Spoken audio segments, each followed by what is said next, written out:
Hello, everyone, and welcome to episode 28 of the Cultured Pull List. This week we are covering Teenage Mutant Ninja Turtles: The Last Ronin, the latest story in the TMNT comics. So, without further ado, let's get into it.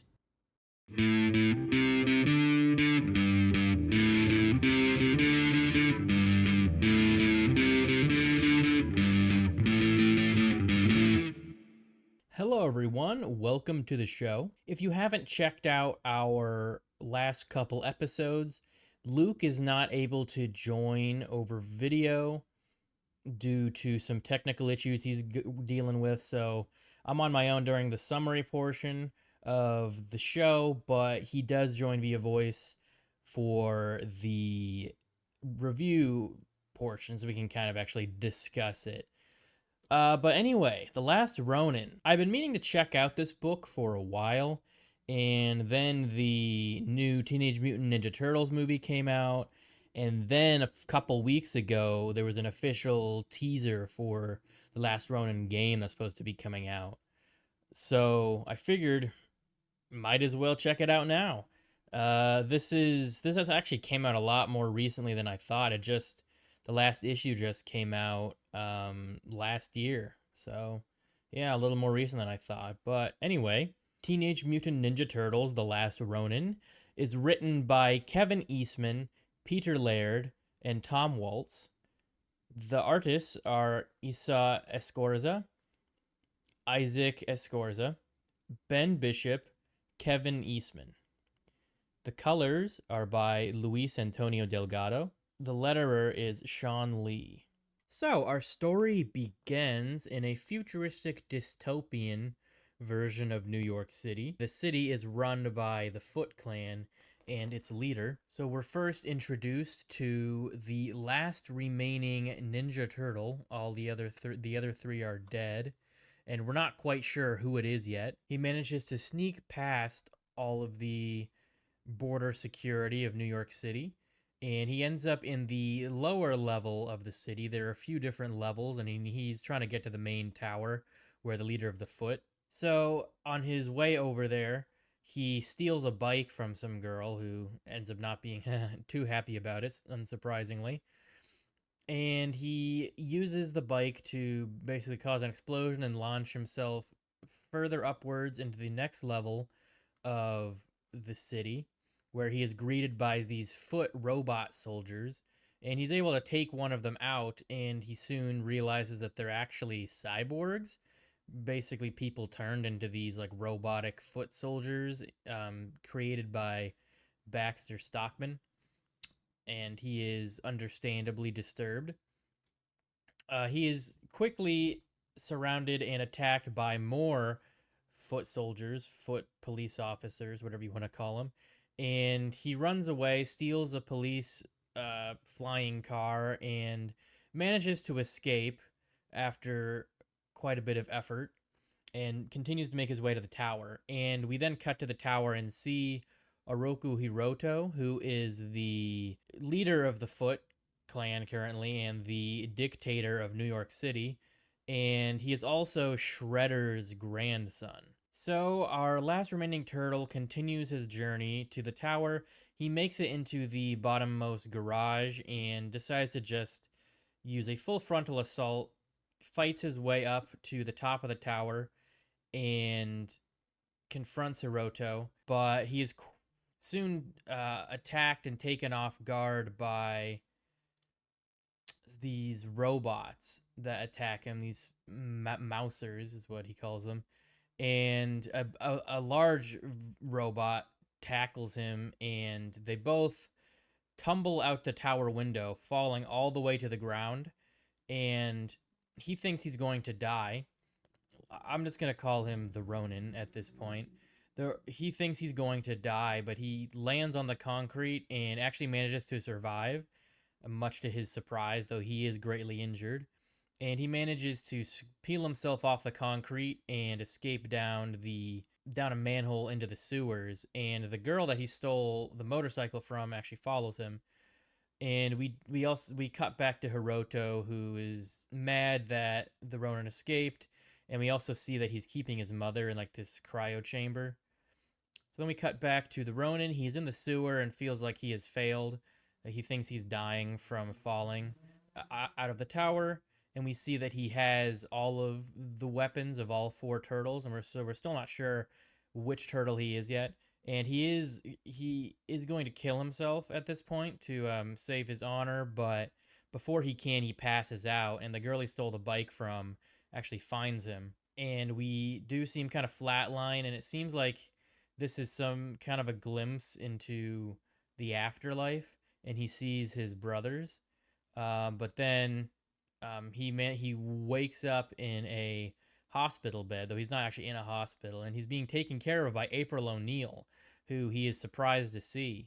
And she calls him Michelangelo. So we do know that the last Ronin is indeed Michelangelo. So then we see a flashback. April O'Neil and Casey Jones waiting for the turtles to show up for dinner to celebrate their engagement when Raphael, Donatello, and Michelangelo bring in an injured Splinter who had been attacked by the Foot.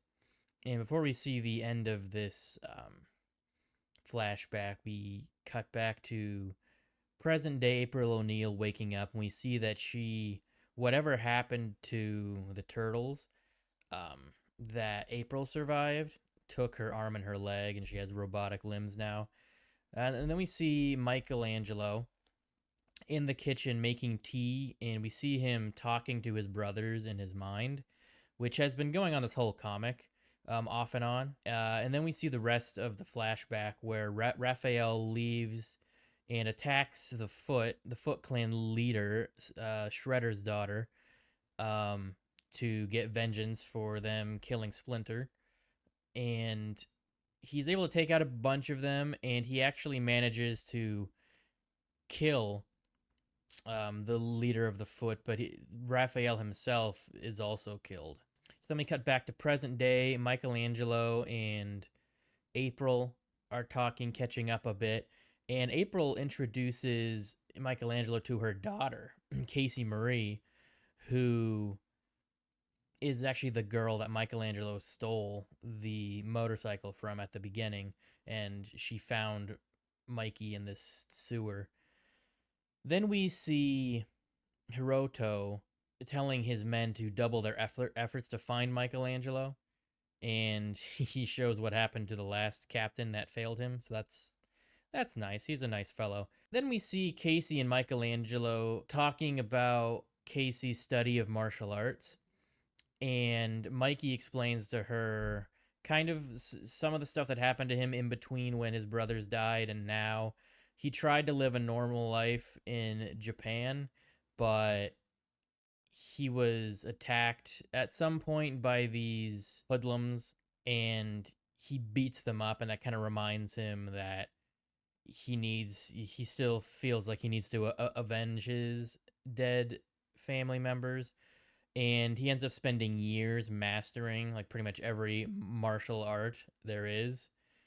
And then he comes back to New York, and that's where we're at. And Casey Marie sees this journal that Splinter had left for him that has a bunch of information on martial arts as well as just general like life advice, but Michelangelo had written in the back no peace as a reminder that until he gets vengeance for his brothers and father, that he will know no peace. Then we see Hiroto addressing the people of New York, telling them that New York is going under martial law, basically, until they find Michelangelo.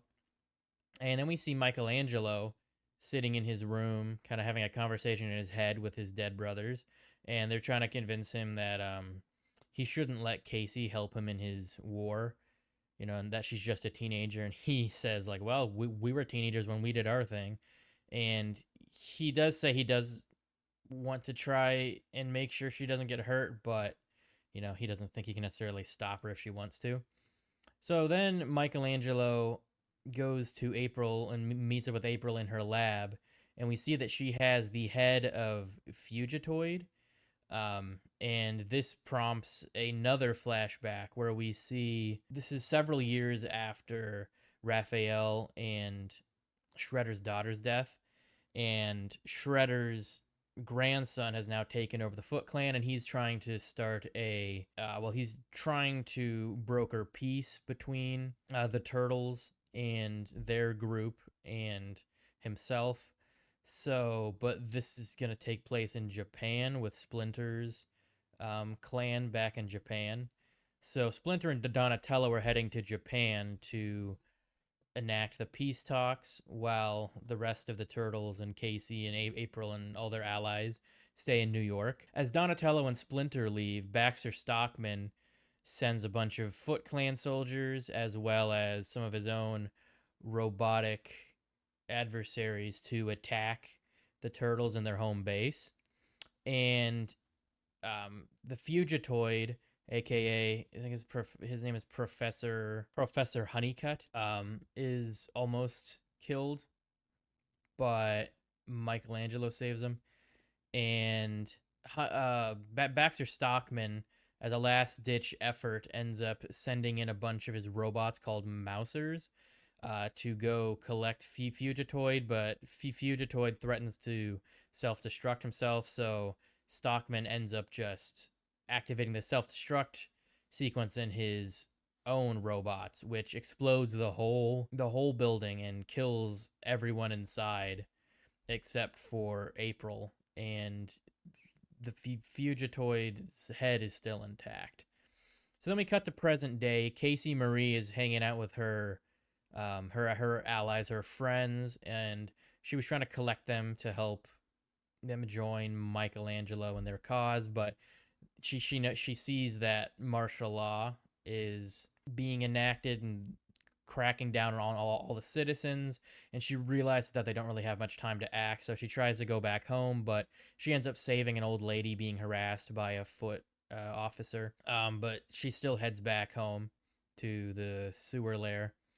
And then we see April O'Neil running some tests on Michelangelo, and it's kind of vaguely explained that whatever mutation that caused, them to be mutants, the Turtles be mutants in the first place, seems to be progressing as he ages, and seems to make him stronger and more durable, and that's how he was able to survive falling from that tower at the beginning of the book. April also explains during this exchange how she survived, or at least Michelangelo shoved her and the Fugitoid into a separate room before the explosion, but they were still caught in the blast, so only the Fugitoid's head survived, and April survived, but she lost her arm and her leg, and she woke up in the hospital weeks after, or 1 week after the explosion, and found out, she lost her limbs and that her husband was dead, and she was also pregnant, which she didn't realize. So when she eventually leaves the hospital after giving birth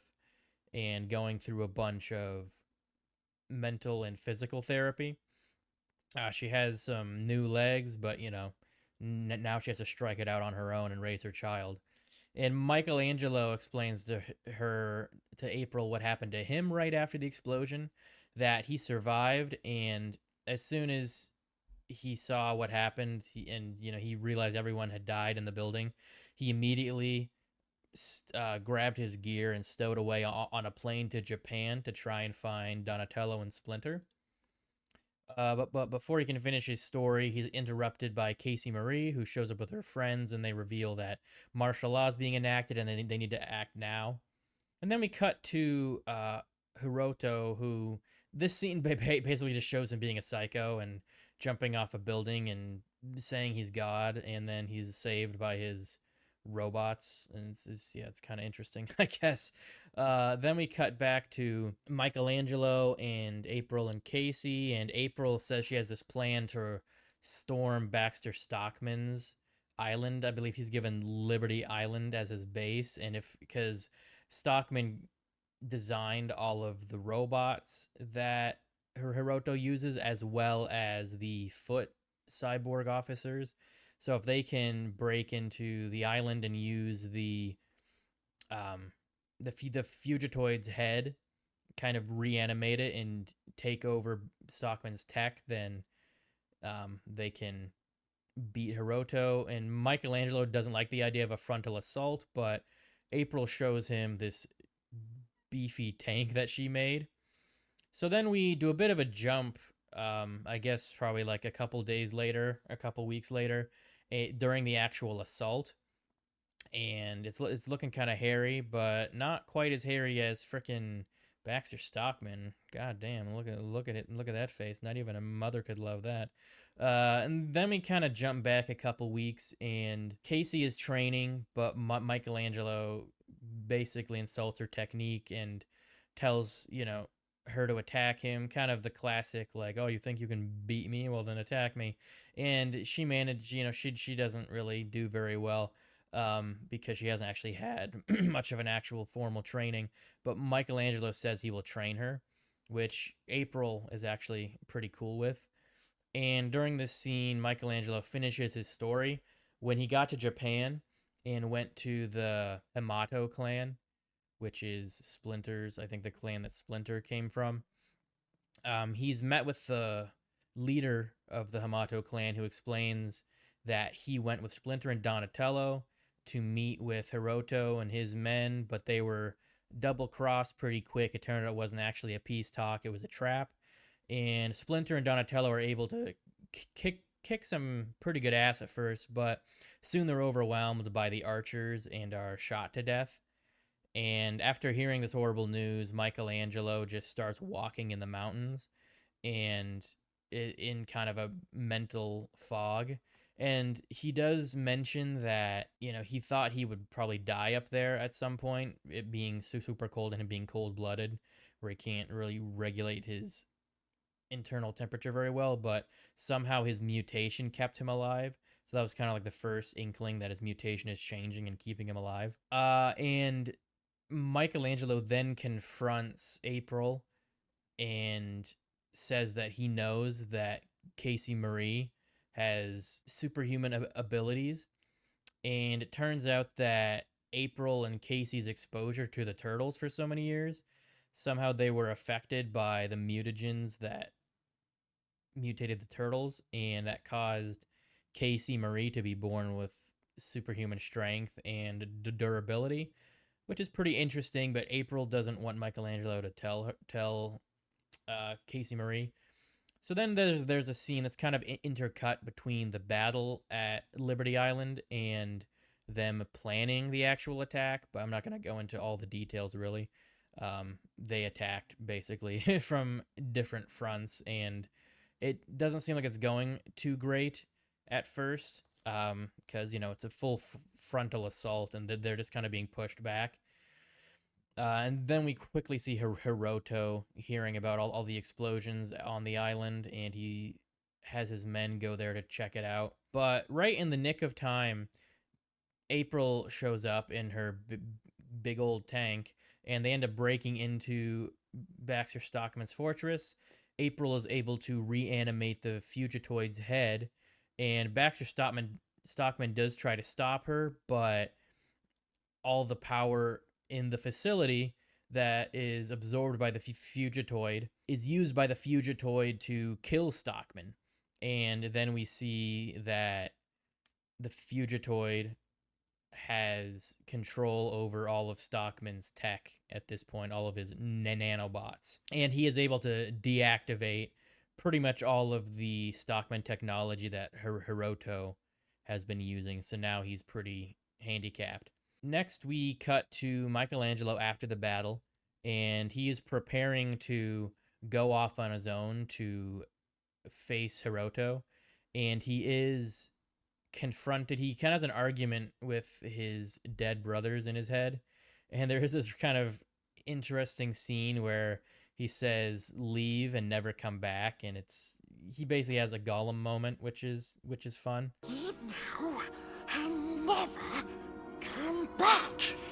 But he then leaves. He writes something in the journal and leaves it behind for Casey Marie, and then goes to face Hiroto. So then we see Casey out with the other freedom fighters, and they see that since all the security has now been deactivated, people are rioting. And we see Hiroto freaking out about this, really mad that Stockman got taken out, and he tells his men to prepare his armor. And we see Michelangelo preparing to attack the tower. Casey Marie goes back and confronts her mom about her powers, as well as asking where Michelangelo is. And April says, like, my Michelangelo already left. I didn't realize it, but he slipped away. But he left, this journal for you. Then we cut to Michelangelo, who has fought his way, or I should say, slaughtered his way up to the top of the tower almost, through some robot android adversaries, as well as some Foot Clan adversaries. And he finally gets to the top and is confronted, or he confronts Hiroto, who has this really pretty badass liquid metal, like shredder armor. And Hiroto does reveal that he basically just kept his mom alive so that he could gloat over his success, I guess, because he's mad at her for dying all those years ago and leaving him alone to pick up the pieces of the Foot Clan. So Michelangelo and Shredder Jr. Begin fighting. The fight takes them outside the tower, falling through the air. It's pretty cool, honestly. And but he is eventually able to catch Shredder Jr. Hiroto off guard when his entire tower is blown up by explosives that Michelangelo set. And Michelangelo is able to knock him off balance and throw him off the top of a building, which does significantly damage his armor. But the fight still rages on and ends up going down into the sewer, which is now being flooded because of the deactivated Stockman tech. So April is trying to open the pumps in the sewer, but they're like really old and degraded, and it's taking a while. But she and Casey Marie are able to activate the pumps and stop the flooding of the sewer. This pushes Michelangelo and Hiroto out of the sewer into the, I'm guessing like the East River or something, out into the water, and they have a final slugfest. Michelangelo basically beats Hiroto to a pulp, but in a last ditch effort, Hiroto uses his suit to electrify them both, but only Michelangelo survives the encounter, but not for much longer. He is able to give some last words of advice to Casey Marie and shows her the final page of Splinter's journal, which instead of saying no peace, N-O peace, it now says K-N-O-W peace. He says that's his most important lesson to teach her.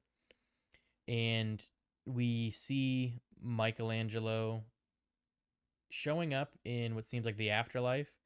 Kind of a glimpse of what we saw earlier, but now we get to see the whole scene play out, and he's reunited with his brothers like back in the old days, and along with Casey and Splinter. And that is pretty much the end. There is a bit of an epilogue that shows Casey Marie and April doing their thing, and we see these four turtles, and Casey is talking to them directly, and it seems like they are going to be trying to mutate these turtles, I guess, and make some more Teenage Mutant Ninja Turtles, I guess. And there is a to be continued tag, so it seems like the writers do have more planned for this story, which could be pretty cool. Could be pretty interesting. I'm curious to see what happens next. So, Luke, I'm assuming this is your first time reading this. I know it was mine. Yes, it was my first time reading this. Although I did, in middle school, I was a big fan of the Ninja Turtles, and so I did read some of the Okay, original Eastman and Laird comics at that gotcha. point, and so I was kind of familiar with their style of comics, but I've never read this one specifically. Okay, yeah, I was going to ask you like what your um like relationship with the turtles was before we read this. Mhm. Yeah, I like, for me it's mostly the like early 2000s series, Okay. um, the cartoon, and then the like 2007 3D animated movie that I'm most Yeah, I saw familiar that with. one. Yeah. Yeah, I mean, and even the cartoon, I only watched it when I went over to my friend's house because he was like super into like GI Mm, Joe, Teenage Mutant Ninja Turtles, like all that stuff. So I pretty much watched that when I was over at his place.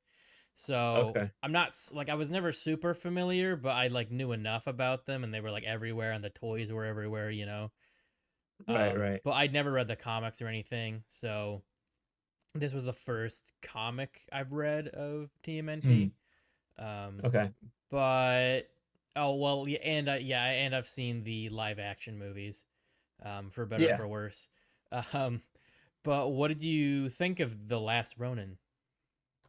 I really liked it. It was because for those of you who don't know, the Ninja Turtles started out famously it was a parody of Daredevil, but Right. tonally I like to compare it to like The Boys, where it's like Yeah. super dark and violent and like kind of also kind of funny. Sure. And so this I mean and since then there's obviously the cartoon and it's been watered down a lot for Yeah. marketing and for children and all that. But I feel like this is very much a callback to that original Hmm. the darker Yeah. still kind of comedic kind of tone that they were originally.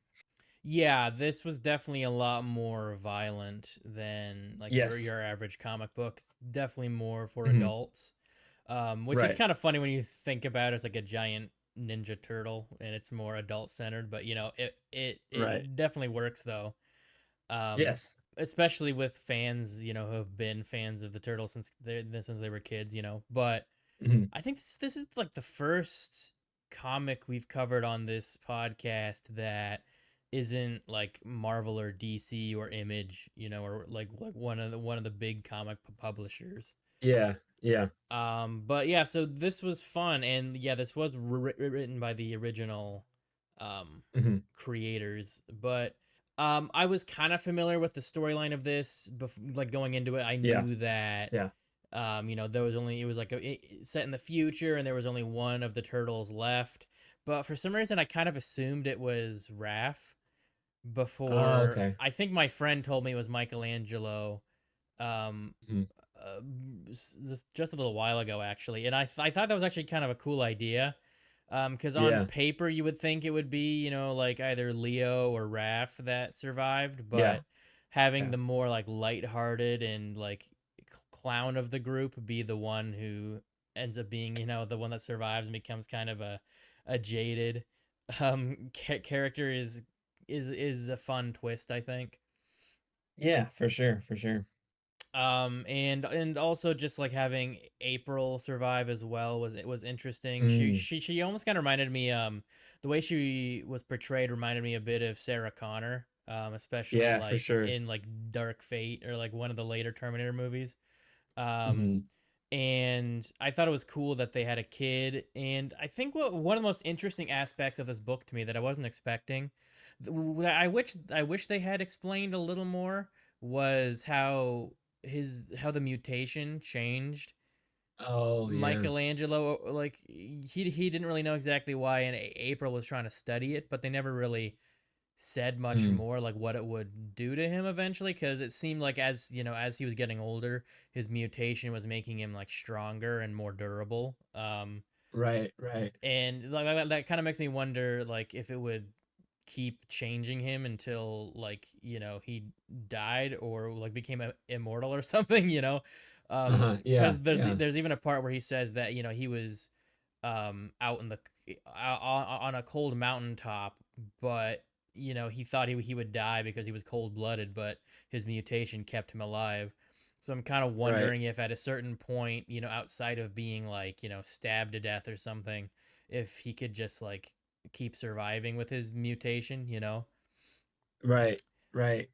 And I thought it was interesting how uh Casey, April's daughter, had a Mm. mutation. She's a mutant technically, and has Yes. like enhanced strength and everything. That was kind of an interesting twist. I wasn't really expecting that, but that was kind of an interesting thing to put in there. Right.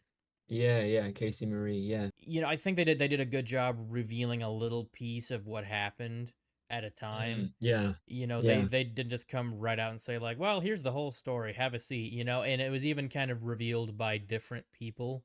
A little bit Yeah. like Michelangelo told part of his story, then he told another part. April told her part, and I Yeah. thought it was cool the way they switched art styles when they did Yeah. flashback, and it wasn't even just flashbacks because the flashbacks, kind of in a third person way, were just Right. very similar to the rest of the art. But Mhm. when Michelangelo or April was specifically giving their story, it was a completely different style. It was like a Yeah, black and and white, which wasn't that kind of like the original comics. yes, that was gonna say that that was the original art Okay. style for the comics. Yeah, completely black and white. Yeah. Yeah. So I thought that was a fun detail. Um, Hmm. yeah, and I did enjoy the brutal violence because I feel like what like you said that most other adaptations have kind of watered it down, Yeah. more sanitized it.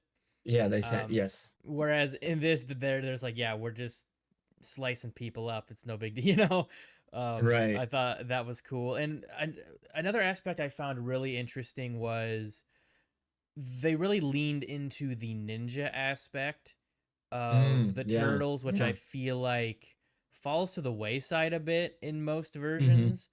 It's still in the name, but they really don't do much ninja stuff besides training. Right. But Right. this really leaned into, the Japanese origins, and culture and everything. Hmm. I thought that was cool.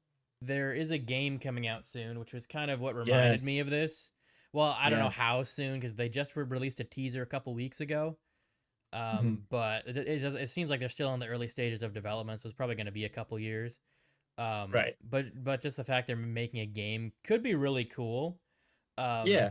Especially I think that whole aspect of his brothers kind of being in his head the whole Oh, time. I feel yes. like that could provide some fun gameplay where the other turtles are kind of talking at you while you're playing the game.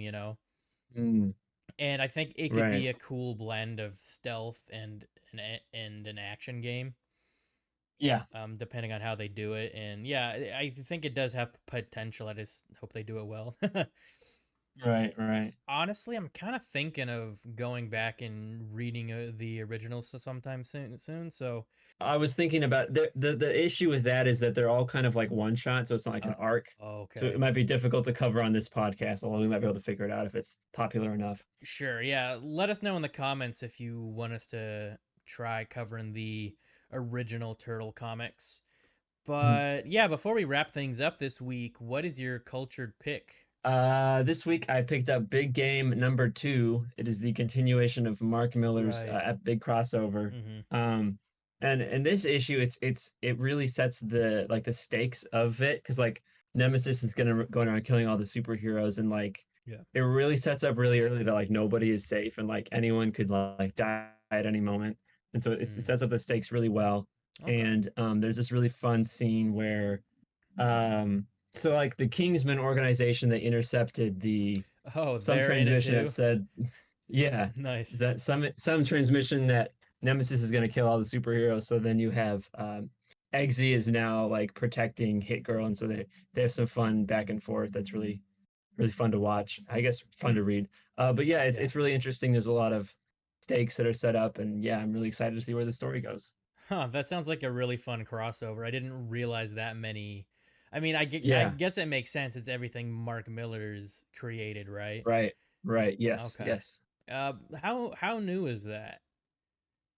It's still coming out. Like the Oh, second issue okay. just came out on Wednesday. Yeah, So they're just okay. Cool. All right. Yeah, I might have to check that out. That sounds fun. yeah. It's a lot of fun. My cultured pick this week is Night Terror's Robin #2. Okay. Both of these Robin issues have been pretty interesting because both Tim Drake and Jason Todd are kind of Right. experiencing the same nightmare together. Mhm. And it's kind of fun to see them. Well, I say fun, but I think interesting is a more appropriate word to see them kind of Sure. battling their nightmares. Hmm. And they kind of have to figure out how to work together, and they're actually Right. able to wake up kind of on their own Okay. which is interesting. I'm not sure if that ties into the wider story. Like, they wake up as soon as everybody else does, but it seems like they're the only two at this point. Um, Okay. but yeah, it's just pretty fun. And there's like his Red Hood. Jason has to battle like kind of an army of like giant like Slender Man versions of like the original Red Hood. Ah, Like the Joker Red Hood. yeah. It's this stuff like that's pretty fun, and Tim has to grapple with not being able to save his dad from being killed by Captain Boomerang. So yeah, it's just pretty interesting. Honestly, all the Night Terror stuff has been pretty cool. Yeah. But yeah, that is the episode for this week, everyone. It's This has been the Cultured Pull List. Thank you so much for joining us. If you would like to help support us so we can keep bringing you more great content, check us out on patreon.com/theculturednerd and look for our show's specific tier. A huge thank you to all of our current Patreon supporters: Wesley H., Mitch S., Connor Y., Anna M., Oscar B., Craig L., and Salib K. I have been your host, Michael Malillo. My co-host has been Luke S. A big thanks to Jose Navarro, who designed our logo and all our visual assets. Thank you again for joining us. If you liked this episode, please like this video and subscribe and share the show with your friends. If you'd like to check out The Cultured Nerd on social media, you can scan the QR code on the bottom left. And if you would like to check out Casual Experts, me and Luke's other brand, including our podcast Casual Experts Only, which is also a part of the Cultured Nerd Podcast Network, you can scan the QR code on the bottom right.